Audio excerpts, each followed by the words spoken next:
जय हिंद बेटा।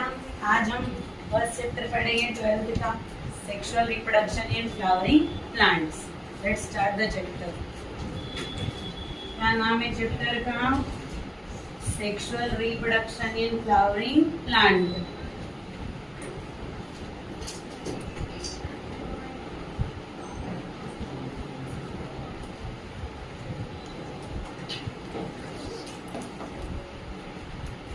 फर्स्ट सबसे पहले तो हम देखेंगे व्हाट इज रिप्रोडक्शन। रिप्रोडक्शन किसे बोलते हैं? तो रिप्रोडक्शन का मतलब क्या है? तो जैसे जनरली कोई भी प्रोडक्ट आता है तो प्रोडक्ट का प्रोडक्शन होता है। प्रोडक्ट का क्या होता है बेटा? प्रोडक्शन। क्या होता है? प्रोडक्शन। पर यहाँ पर क्या वर्ड आ रहा है? रिप्रोडक्शन। मतलब पहले से कोई ऑर्गेनिज्म एग्जिस्ट करता है और उससे न्यू ऑर्गेनिज्म प्रोड्यूस होता है, तो उसी प्रोसेस को हम क्या बोलते हैं? रिप्रोडक्शन। जब कोई ऑर्गेनिज्म अपने ही जैसे आइडेंटिकल ऑर्गेनिज्म को बर्थ देता है तो उस प्रोसेस को हम क्या बोलेंगे? रिप्रोडक्शन। क्या बोलोगे? रिप्रोडक्शन। अब रिप्रोडक्शन के टाइप, रिप्रोडक्शन कितने टाइप का होता है? 2 टाइप का। कितने टाइप का होता है? 2 टाइप का। Asexual reproduction and sexual reproduction. कितने टाइप का रिप्रोडक्शन? 2 टाइप का। कितने टाइप का? 2 टाइप का। Asexual reproduction and sexual reproduction. पहले थोड़ा सा जनरल रिप्रोडक्शन का इंट्रोडक्शन देखते हैं, फिर हमारे चैप्टर पे आएंगे। तो एसेक्सुअल रिप्रोडक्शन क्या है? तो जब एक ही पेरेंट पार्टिसिपेट करे। कितना पेरेंट पार्टिसिपेट करे? एक। When one parent participate and give birth a new organism. For example, amoeba. One amoeba divide and form 2 amoeba. One amoeba divide and form 2 amoeba. एक अमीबा से कितने अमीबा बन गए? 2 amoeba. Amoeba एक ऐसा organism है जिसका कोई फिक्स शेप नहीं है। इसकी बॉडी फिशन से डिवाइड करती है और डिवाइड करके न्यू ऑर्गेनिज्म को प्रोड्यूस कर देती है। तो जब एसेक्सुअल रिप्रोडक्शन का मतलब ऐसा होता है कि एक ऑर्गेनिज्म पार्टिसिपेट करेगा और उससे ही नए ऑर्गेनिज्म का बर्थ हो जाएगा। तो कितने पेरेंट इन्वॉल्व है बेटा?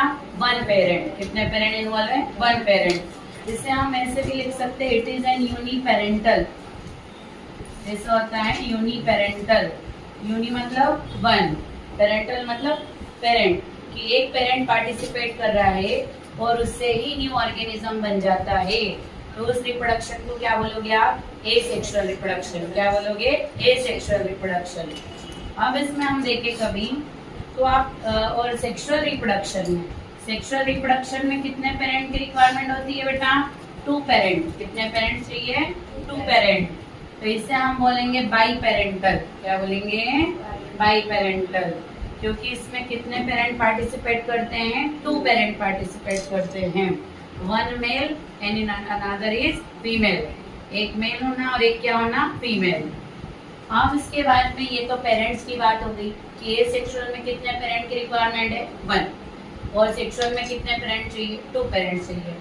हाँ, उसके बाद में लास्ट ईयर 11th में आप पढ़ के आए हैं सेल डिवीजन। क्या पढ़ के आए हैं? Cell division. सेल डिवीजन क्या होता है?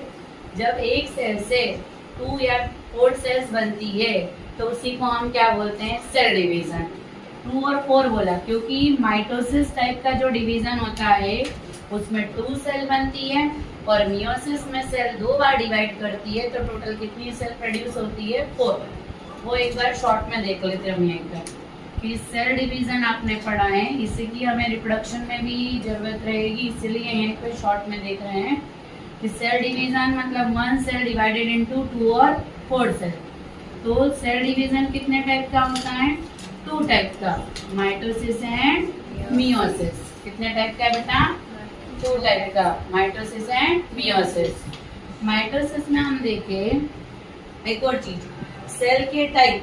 ये तो जनरली 9th, 10th और 11th में बताते हैं कि क्रोमोसोम के नंबर के बेसिस पे सेल 2 टाइप के होते हैं। तो किसके बेसिस पे? क्रोमोसोम के नंबर के बेसिस पे। क्रोमोसोम का नंबर कभी कितना रहे बेटा, 2 सेट रहे। तो क्रोमोसोम के कितने सेट है बेटा, 2 सेट क्रोमोसोम। तो ऐसे सेल को रिप्रेजेंट करते 2n से, और इसे बोलते डिप्लॉइड। क्या बोलोगे, डिप्लॉइड। कभी क्रोमोसोम का एक सेट रहे, कितने सेट है, एक सेट, तो इसको हम बोलते हैं हैप्लॉइड। कौन सी सेल बोलेंगे, हैप्लॉइड। तो क्रोमोसोम का 1 सेट रहे तो क्या बोलोगे, डिप्लॉइड। क्यों हैप्लॉइड, हैप्लॉइड। ठीक है, 2 सेट रहे तो डिप्लॉइड, और 1 सेट रहे तो हैप्लॉइड। क्लियर। 1 सेट रहे तो क्या बोलेंगे, हैप्लॉइड, और 2 सेट रहेंगे तो डिप्लॉइड। इसमें कोई दिक्कत, क्लियर। तो अब इधर ध्यान से देखना कि माइटोसिस में हम देखें कभी कि डिप्लॉइड सेल है तो डिप्लॉइड से डिप्लॉइड बनेगी, और हैप्लॉइड सेल है तो हैप्लॉइड से हैप्लॉइड बनेगी। मतलब पेरेंट सेल में और डॉटर सेल में क्रोमोसोम का जो नंबर है वो सेम रहता है। क्या रहता है बेटा, सेम। 2n है तो 2n से क्या बनेगी, 2n। कभी n है तो डॉटर सेल में भी कितना जाएगा, n ही जाएगा। डिप्लॉइड से डिप्लॉइड, हैप्लॉइड से हैप्लॉइड। तो इस डिवीजन को क्या बोलोगे, माइटोसिस। क्या बोलोगे, माइटोसिस। जब पेरेंट सेल में कितने सेट है बेटा, 2 सेट। कितने सेट है, 2 सेट। और डॉटर को दिए हाफ, कितने दिए, हाफ। ये हम देखे कभी पेरेंट सेल में 2 सेट ऑफ क्रोमोसोम है, और डॉटर सेल को कितने दिए, हाफ दिए हैं। 2 सेट में से कितने गए हैं, 1 सेट। तो इसको हम बोलते हैं मियोसिस। क्या बोलते हैं, मियोसिस। मियोसिस में सेल कितने बार डिवाइड करती है, 2 बार डिवाइड करती है। 2 टाइम डिवीजन होता है। Meiosis 1, this cell again divide by meiosis 2 and form total 4 cells. कितनी सेल बन जाती है, 4 सेल्स। कि पहले 2 सेल बनी, मियोसिस 2 हुआ, और 2 सेल से फिर कितनी सेल हो गई है, 4 सेल हो गई है। इसमें कोई दिक्कत, क्लियर। कितना टाइप का हुआ सेल डिवीजन, 2 टाइप का, mitosis and meiosis. When parent cell and daughter cell have the same number of chromosome, then division is called mitosis. When the chromosome number is half as compared to parent cell, then the division is called meiosis. कि daughter cell में parent cell से comparison में chromosome का number क्या हो जाए, half हो जाए, तो ऐसे डिवीजन को क्या बोलोगे आप, मियोसिस। इसमें कोई दिक्कत, क्लियर है बेटा। तो यहाँ पर हमने डिस्कस किया कि ए सेक्सुअल रिप्रोडक्शन में कितने पेरेंट पार्टिसिपेट करते हैं बेटा, 1 पेरेंट। तो 1 पेरेंट है तो सारे के सारे कैरेक्टर देना पड़ेंगे। इसीलिए यहाँ पर जो डिवीजन होगा, ए सेक्सुअल रिप्रोडक्शन में जो डिवीजन होता है वो माइटोसिस होता है। कौन सा होता है बेटा, माइटोसिस। ए सेक्सुअल रिप्रोडक्शन होगा तो ए सेक्सुअल रिप्रोडक्शन में जो होने वाला डिवीजन है उसे हम क्या बोलेंगे, माइटोसिस। क्या बोलेंगे, माइटोसिस। क्लियर। अब मियोसिस में हमने देखा था कि क्रोमोसोम का नंबर हाफ हो जाता है। तो सेक्सुअल रिप्रोडक्शन में पेरेंट भी कितने हैं बेटा, 2 पेरेंट। कितने पेरेंट है, 2 पेरेंट। तो दोनों से हाफ हाफ आएंगे, तो जो क्रोमोसोम का नंबर है हर जनरेशन सेम बना रहेगा। तो यहाँ पर जो डिवीजन होता है वो कौन सा डिवीजन होता है, मियोसिस। गेमिड फॉर्मेशन के लिए मियोसिस और डेवलपमेंट के लिए माइटोसिस। अब गेमिड फॉर्मेशन वर्ड मैंने यूज किया, गेमिड फॉर्मेशन क्या, तो हम देखें कभी सेक्सुअल रिप्रोडक्शन में कितने पेरेंट पार्टिसिपेट करते हैं, 2 parent. 1 is male and other is female. तो हम यहाँ पर कभी प्लांट की बात करें तो मेल पार्ट में बनता है पोलन ग्रेन। क्या बनते हैं बेटा, पोलन ग्रेन। और फीमेल में बनता है एम्ब्रियो सेक। क्या बनता है बेटा, embryo sac. Pollen grain and embryo sac ये बन रहे। ये रहते हैं डिप्लॉइड। ये क्या रहेंगे बेटा, डिप्लॉइड। पर इसमें जब मियोसिस हुआ तो क्रोमोसोम का नंबर जो है हाफ हो जाता है। क्या हो जाता है, हाफ। तो ये जो बनेंगे ये डिप्लॉइड नहीं बनेंगे, ये क्या बनेंगे, हैप्लॉइड बनेंगे। इनको बोलते हैं हम गैमेट्स। क्या बोलते हैं बेटा, गैमेट्स। जैसे नेक्स्ट हम ह्यूमन में देखेंगे कि मेल में स्पर्म बनेंगे। मेल में क्या बनेंगे, स्पर्म। और फीमेल में क्या बनता है, ओवम। तो यहाँ प्लांट में मेल पार्ट में क्या डेवलप्ड होते हैं, pollen grains, and female part में क्या डेवलप्ड होता है, एम्ब्रियो सेल। फिर दोनों का फ्यूजन होगा, दोनों के फ्यूजन की प्रोसेस को बोलते हैं फर्टिलाइजेशन। फ्यूजन की प्रोसेस को क्या बोलेंगे बेटा? फर्टिलाइजेशन। और फ्यूजन से बनेगा जाइगोट। क्या बनेगा बेटा? जाइगोट। तो सेक्सुअल रिप्रोडक्शन में 2 पेरेंट इन्वॉल्व हैं। गेमेट फॉर्मेशन के लिए क्या करवाया हमने? मियोसिस। क्या करवाया? मियोसिस। और गेमेट का फॉर्मेशन होता है और गेमेट के फ्यूजन को क्या बोलेंगे? फर्टिलाइजेशन। क्या बोलेंगे? फर्टिलाइजेशन। और फर्टिलाइजेशन से क्या बनेगा? जाइगोट। क्या बनेगा बेटा? जाइगोट। तो यहाँ पे हम देखें कभी कि प्लांट हो या एनिमल हो, कोई भी है, सेक्सुअल रिप्रोडक्शन हो रहा है, तो सेक्सुअल रिप्रोडक्शन में किसका फॉर्मेशन होता है बेटा? गेमेट्स का फॉर्मेशन होता है। किसका फॉर्मेशन होता है? गेमेट का। तो सेक्सुअल रिप्रोडक्शन में हम लिखेंगे गेमेट फॉर्मेशन। जब ये सेक्सुअल में कोई गेमेट का फॉर्मेशन नहीं होता है, यहाँ हम लिख सकते हैं नो गेमेट फॉर्मेशन। फिर इसके बाद में गेमेट के फ्यूजन को हमने क्या बोला बेटा? फर्टिलाइजेशन। क्या बोला? फर्टिलाइजेशन। और what is the product of fertilisation? तो जाइगोट। फर्टिलाइजेशन का प्रोडक्ट क्या होता है? जाइगोट। कि जब फर्टिलाइजेशन होता है तो क्या बन जाता है? जाइगोट बन जाता है। क्या बन जाता है? जाइगोट। इसमें कोई दिक्कत? क्लियर? पक्का? और इसके बाद में हम देखें कभी इधर कोई गेमेट फॉर्मेशन नहीं होता है, नो गेमेट फॉर्मेशन। और जब गेमेट फॉर्मेशन ही नहीं होगा तो फर्टिलाइजेशन होगा क्या बेटा? नहीं। तो नो फर्टिलाइजेशन। में कोई दिक्कत? क्लियर है यहाँ तक का?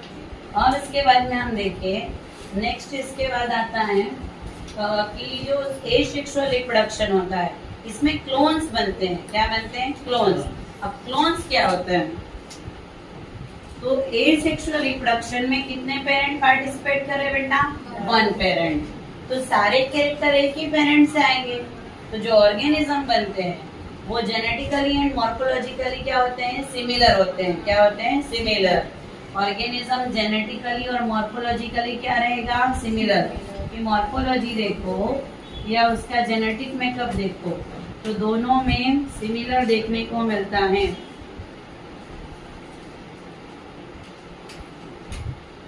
जो ऑर्गेनिज्म है वो सिमिलर है मॉर्फोलॉजिकली एंड जेनेटिकली। तो ऐसे ऑर्गेनिज्म को हम क्या बोलते हैं? क्लोन बोलते हैं। तो एसेक्सुअल रिप्रोडक्शन से क्लोन प्रोड्यूस होंगे, जबकि सेक्सुअल में तो कितने पेरेंट्स हैं? 2 पेरेंट्स। तो वहाँ पे सिमिलर कैरेक्टर आ पाएंगे क्या? नहीं, वहाँ पे डिफरेंस आता है।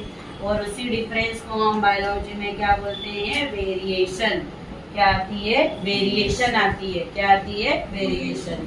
तो ये मैंने आपको जनरल सा रिप्रोडक्शन का थोड़ा सा इंट्रोडक्शन दिया है। अब हमको किसमें स्टार्ट करना है रिप्रोडक्शन? फ्लावरिंग प्लांट में। एक बार क्विक में बता रही हूँ, ध्यान से समझना। कि सबसे पहले हमने क्या देखा? रिप्रोडक्शन।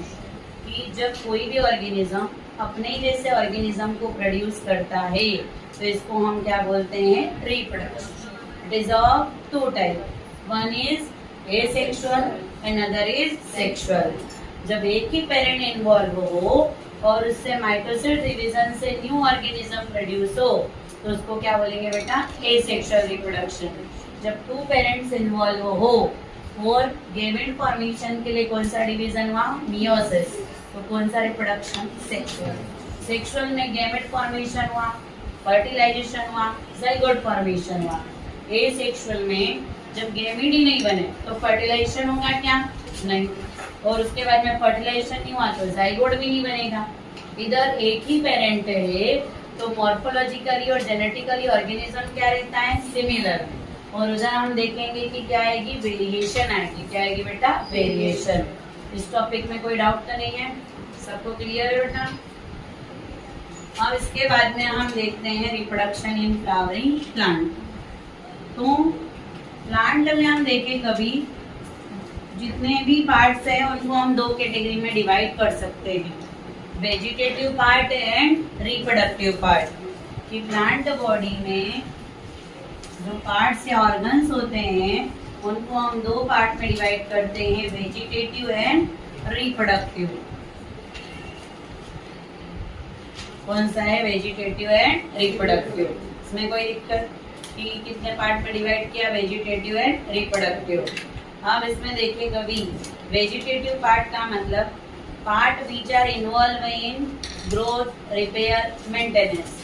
जो हमें या प्लांट की बॉडी की बात करें तो प्लांट की ग्रोथ, रिपेयर और मेंटेनेंस के काम में आते हैं। उन पार्ट्स को क्या बोलते हैं बेटा? Vegetative. For example root, stem, leaf, branches, node, internode, all are vegetative parts. कि जो रूट्स है, स्टेम है, लीफ है, वहीं पर स्टेम से ब्रांचेस निकल रही हैं, फिर ब्रांचेस में ही हम देखें कभी नोड है और इंटर नोड है। तो ये सारे पार्ट जो होते हैं ये कौन से पार्ट है बेटा? वेजिटेटिव। कौन से पार्ट है? वेजिटेटिव। और जो फ्लावर होता है, फ्लावर को हम क्या बोलते हैं बेटा? Reproductive part. कौन सा पार्ट है? Reproductive part. इसमें कोई दिक्कत कि प्लांट की बॉडी के ऑर्गन को हमने दो कैटेगरी में डिवाइड किया, vegetative and reproductive. Part which are involved in growth, repair and maintenance are called vegetative part, and part which are involved in sexual reproduction are called reproductive part. क्या बोलेंगे? reproductive part। और कौन सा part reproductive है? तो flower. Clear? इसमें कोई doubt तो नहीं है। अब इसके बाद में हम देखें नेक्स्ट पढ़ते हैं स्ट्रक्चर ऑफ फ्लावर। कभी फ्लावर को डिफाइन करना हो तो हम फ्लावर को कैसे डिफाइन कर सकते हैं?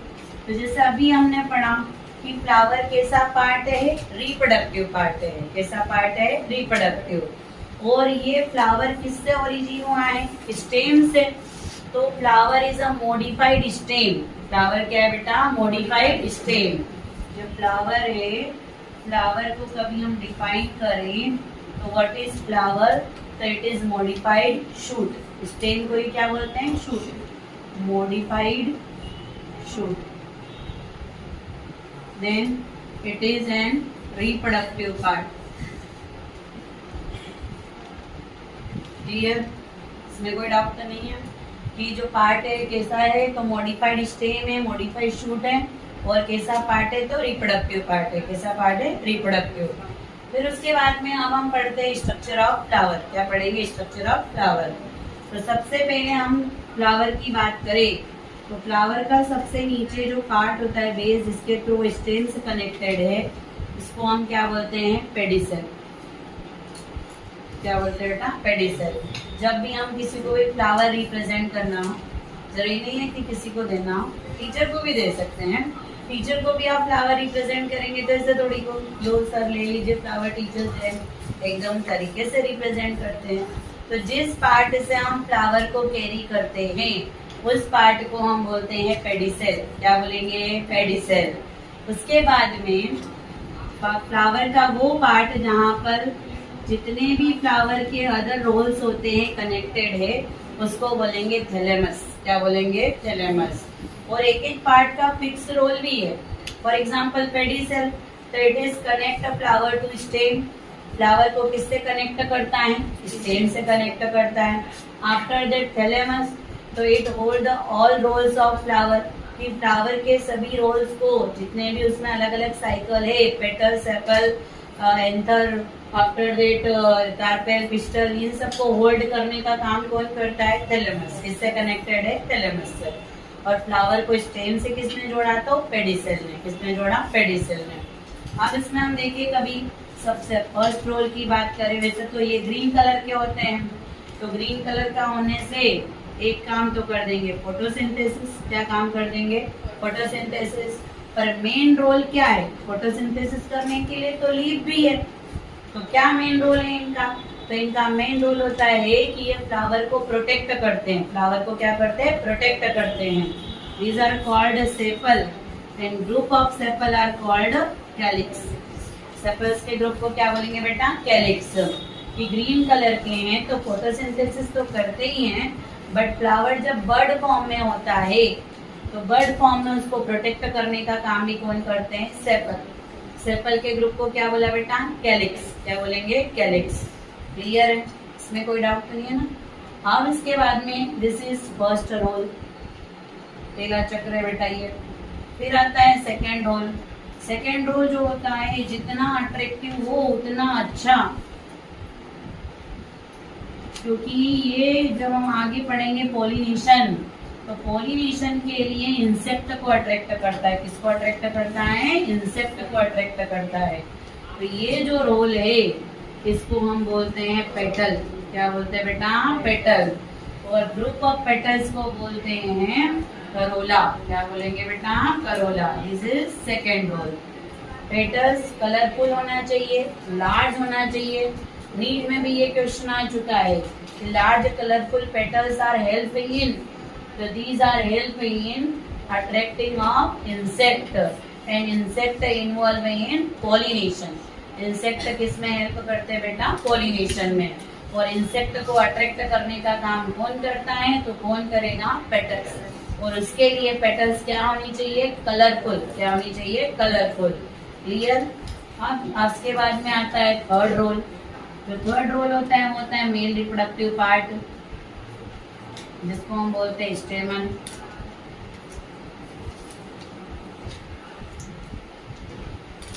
मेल रिप्रोडक्टिव पार्ट में ये जो पफी स्ट्रक्चर है, खुला हुआ स्ट्रक्चर दिख रहा है, इसको बोलते हैं एंथर।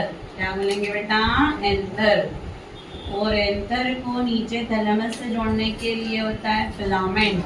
क्या है ये? Filament. An anther and filament combine called as stamen. क्या बोलेंगे बेटा? स्टेमन। अब यहाँ पर मैंने कितने स्टेमन बनाए? 1 2 3 4। Group of stamen is called as androecium. Group of stamen is called as androecium. After that fourth part आता है, fourth roll। ये third roll। अब fourth roll है female reproductive part. Female reproductive part में हम देखें कभी, this is ovary, ovary style and stigma. Stigma style and ovary. और स्टिग्मा स्टाइल ओवरी को एक साथ हम बोलते हैं पिस्टिल और carpel. And this is fourth whorl. कितना रोल हो गया? Fourth whorl. तो ये एक टिपिकल एंजियोस्पर्मिक फ्लावर का डायग्राम है। अब मैंने एक वर्ड बोला एंजियोस्पर्मिक, तो जितने भी फ्लावरिंग प्लांट है उनको आपने पढ़ा है last year. Flowering plant are include in angiosperm. कौन से ग्रुप में रखते हैं? एंजियोस्पर्म में। तो ये कौन सा फ्लावर हो गया? Angiospermic flower. एक बार रिपीट करते हैं। सबसे पहले जिससे हम फ्लावर को कैरी करते हैं, जिसके थ्रू फ्लावर स्टेम से कनेक्टेड है, उस पार्ट को क्या बोला हमने? पेडिसेल। क्या बोला बेटा? पेडिसेल। आफ्टर दैट फ्लावर के सभी पार्ट जहाँ कनेक्टेड है वो हो जाता है थैलेमस। फिर उसके बाद में ग्रीन कलर की क्या आएगी? Sepals. And group of sepal is called calyx. फिर उसके बाद में colourful petals. Petals are responsible for attracting of insect. Petals के ग्रुप को क्या बोला? Corolla. After that male part. Male part is called as stamen. Stamen is divided into 2 part, anther and filament. फिर female part को क्या बोलते हैं? Pistil और कार्पेल। कितने पार्ट है इसमें? 3। Stigma style and ovary. क्या क्या है? Stigma style and ovary. Clear है बेटा? इसमें कोई डाउट तो नहीं है? अब इसके बाद में सेक्सुअल रिप्रोडक्शन देखो, लास्ट ईयर आपने पढ़ा हुआ है सेपल का क्या रोल है, पेटल का भी हमने क्विक में देख भी लिया। इनके बारे में भी है कि सेपल का अरेंजमेंट, पेटल के अरेंजमेंट को एस्टिवेशन बोलते हैं। तो ये 11th के लेक्चर में देखने को मिलेगा आपको। अभी अब हम डायरेक्ट किस पे जंप करते हैं? Sexual reproduction. The process of sexual reproduction divided into 3 events. कितने इवेंट्स में डिवाइड किया बेटा? 3 इवेंट्स में डिवाइड किया है।